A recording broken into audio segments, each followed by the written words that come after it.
Et bienvenue dans mes comptes rendus de lecture. Chaque semaine, je vous présente un livre et je vous en fais un compte rendu, je vous dresse un compte rendu et je vous le recommande. Un livre de ma bibliothèque. Et cette semaine, je vous présente Hérodote. L'enquête d'Hérodote, qui est disponible dans les éditions Folio Classique, en 2 volumes distincts, pour la somme d'une vingtaine d'euros, ou de moins de 20 euros pour les 2 livres. Peut-être même bien 15 euros. Pour cette somme, vous avez tout Hérodote, puisque Hérodote est l'auteur d'une seule œuvre, une œuvre fondamentale pour la discipline historique, mais aussi une œuvre fondamentale pour notre culture gréco-latine et pour notre monde européen et héritier de la culture gréco-romaine. Hérodote, qui c'est? Hérodote, c'est l'auteur d'une œuvre qui a donné son nom à la discipline histoire, c'est l'auteur de l'enquête. L'enquête en grec, ça se dit historia. Historia, c'est l'enquête. La traduction d'histoire, c'est l'enquête. En français, l'enquête. En grec, historia. Hérodote, pour cette raison, et pas seulement pour cette raison, mais aussi parce qu'il est le premier à avoir fait véritablement œuvre d'historien en Europe, il a été considéré par Cicéron comme le père de l'histoire. Le père de l'histoire. Donc la discipline historique européenne serait née au 5e siècle avant Jésus-Christ, puisque Hérodote est né en 480 avant Jésus-Christ et il est vraisemblablement mort en 425 avant Jésus-Christ. Hérodote, il est originaire d'Halicarnasse. Halicarnasse, c'est une cité grecque d'Asie, située en Carie, et qui, à l'époque où Hérodote voit le jour, est encore sous la domination des Perses, de l'Empire perse, du monumental Empire perse. Puisqu'Hérodote voit le jour l'année de la Deuxième Guerre médique, qui trouve son acmé précisément cette année-là avec la bataille de Salamine. Hein. Et puis après avec la bataille de Platée, où les Perses sont définitivement chassés de la Grèce continentale. Eh bien Hérodote, il a écrit un ouvrage où il raconte et il expose tous les faits qui lui ont été rapportés par ses contemporains et tous les faits qu'il a pu enregistrer dans les sources qui étaient présentes à son époque. Il est il n'est pas contemporain des faits qu'il rapporte, pour les derniers faits qu'il rapporte, mais il en est un très proche témoin et il a pu interroger des témoins oculaires pour ce qui concerne la Deuxième Guerre médique. Le Folio Classique organise l'œuvre d'Hérodote en 2 tomes. Et dans ce premier tome, Hérodote va revenir à la plus haute antiquité en essayant de retracer la genèse de l'État égyptien avec la succession de tous ces pharaons, mais aussi la genèse des États mésopotamiens et sumériens et assyriens. Oui, puisqu'Hérodote va dresser le portrait de l'Orient. Il ne s'intéresse pas à l'Occident, il n'en a pas de connaissance.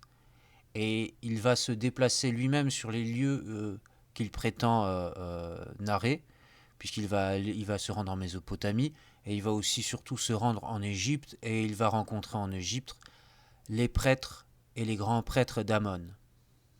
Et à cette issue, il va les interroger sur leur histoire nationale, sur l'histoire de l'Égypte, qui, à l'époque d'Hérodote, est sous domination perse.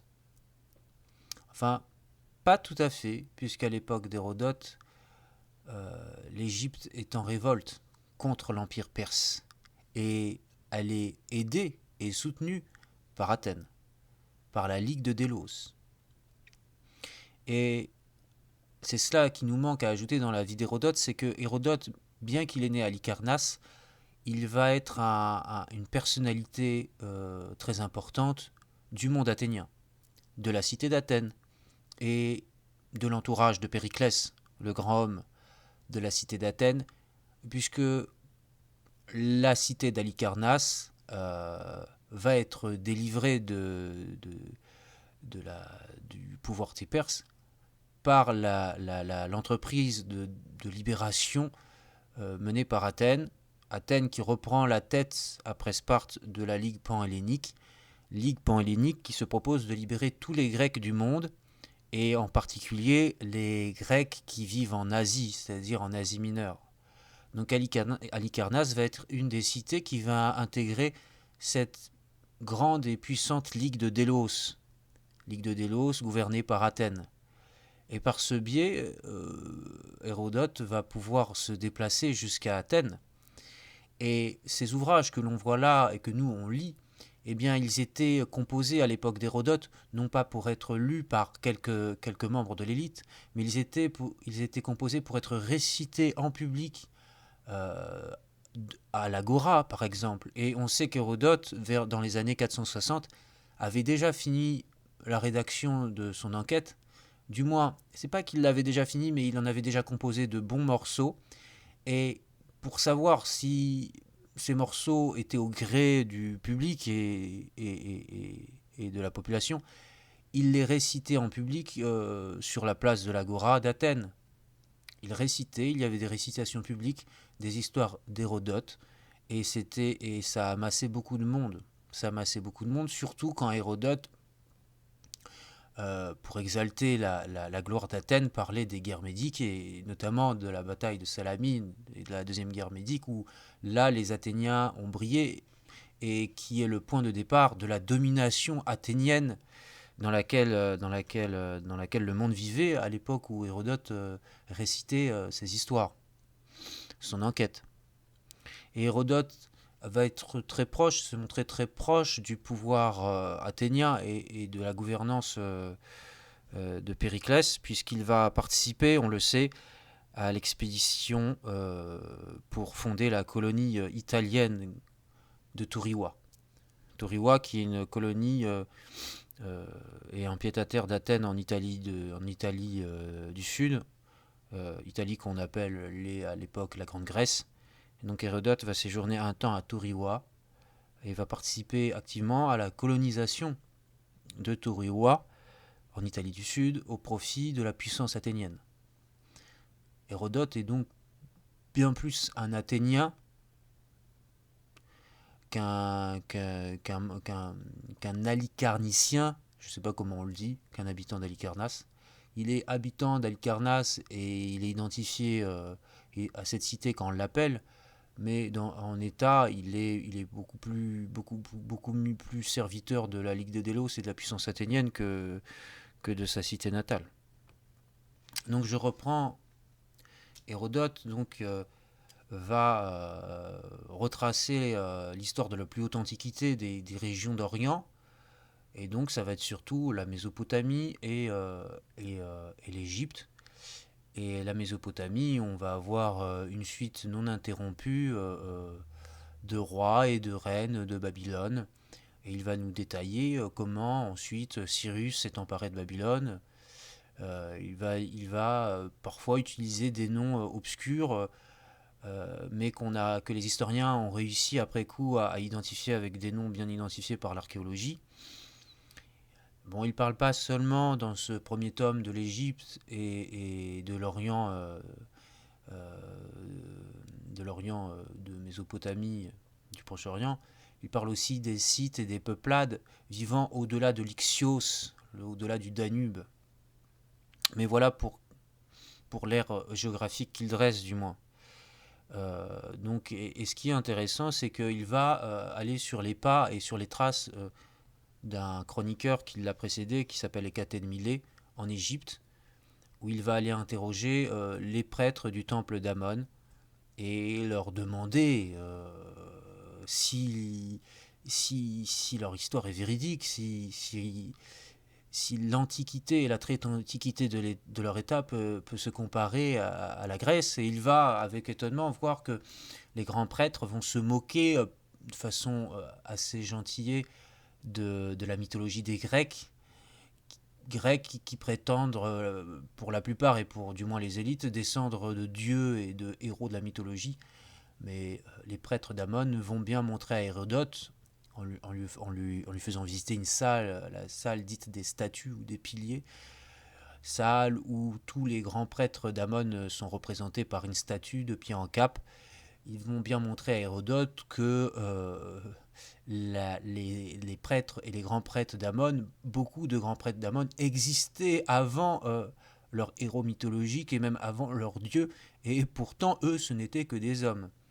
Donc il va y avoir comme une désacralisation de la mythologie grecque dans Hérodote, où on va là, et c'est ça qui fait l'originalité, faire la différence entre ce qui est de la mythologie, puisqu'Hécate de Milet prétendait descendre des dieux et faire remonter sa généalogie jusqu'à des héros de la mythologie, et l'histoire à proprement dite qui nous est introduite par les prêtres égyptiens qui vont nous dire la mythologie grecque, non, en grosso modo, c'est pas si crédible que ça. Nous, on vous parle de preuves et on vous parle d'histoire, on vous parle de la très haute antiquité de l'État égyptien. Et à une époque où l'Antiquité et tout ce qui est ancien est révéré et mis sur un piédestal, ça fait l'admiration d'Hérodote que de savoir que l'Égypte est bien plus ancienne que la Grèce, et que l'Égypte et l'État égyptien précèdent de beaucoup les États grecs.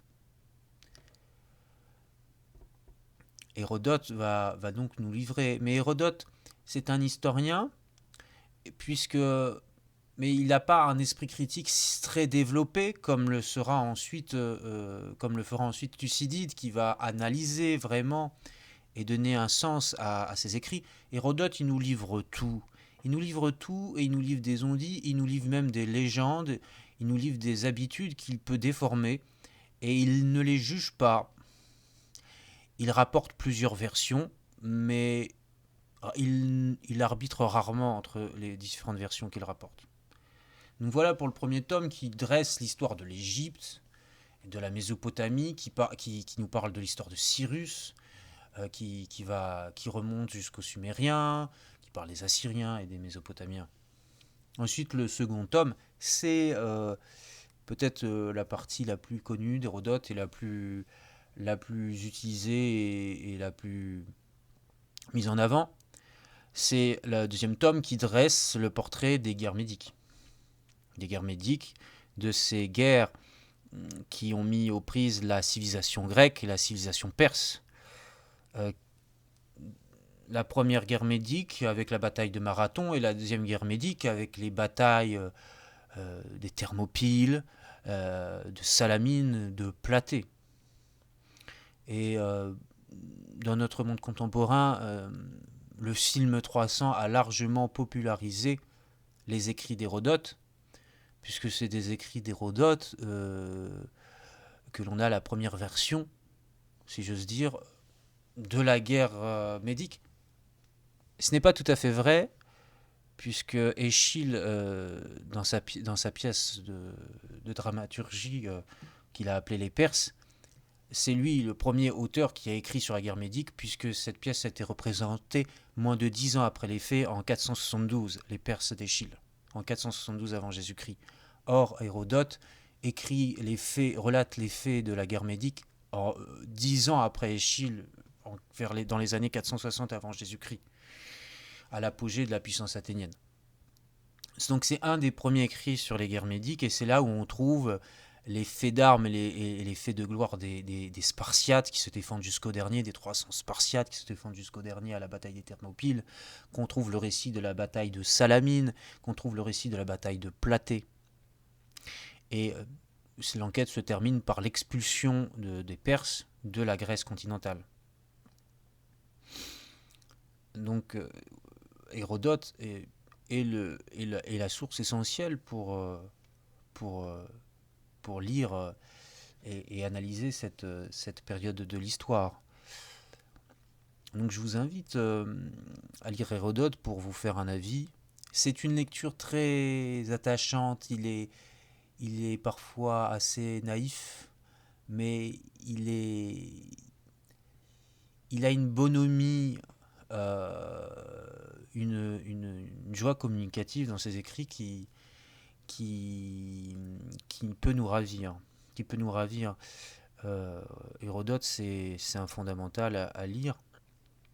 Et dans le chemin et dans le sillon qu'a tracé Cicéron, qui a décidé de l'appeler le père de l'histoire, au XIXe siècle, quand les disciplines se sont vraiment distinguées entre elles et que de nouvelles disciplines scientifiques ont émergé, eh ben, on a fait d'Hérodote non pas seulement le père de l'histoire, comme l'appelait Cicéron, mais il est devenu ensuite le père de la géographie et il est devenu le père de l'anthropologie. Donc Hérodote, son nom est même utilisé pour des revues géopolitiques et des revues d'histoire et des revues de géographie. C'est vraiment un nom qui devrait vous être commun si vous vous intéressez au monde des sciences humaines, puisque c'est l'un des pères. Non, si on devait généraliser, c'est pas le père de l'histoire, c'est pas seulement le père de l'histoire, c'est pas seulement le père de la géographie, c'est pas seulement le père de l'anthropologie, c'est le père des sciences humaines, Hérodote. Le père des sciences humaines, on peut le dire. Donc, à regarder Hérodote. Je peux que vous le conseiller pour le prix que c'est avec ces éditions-là.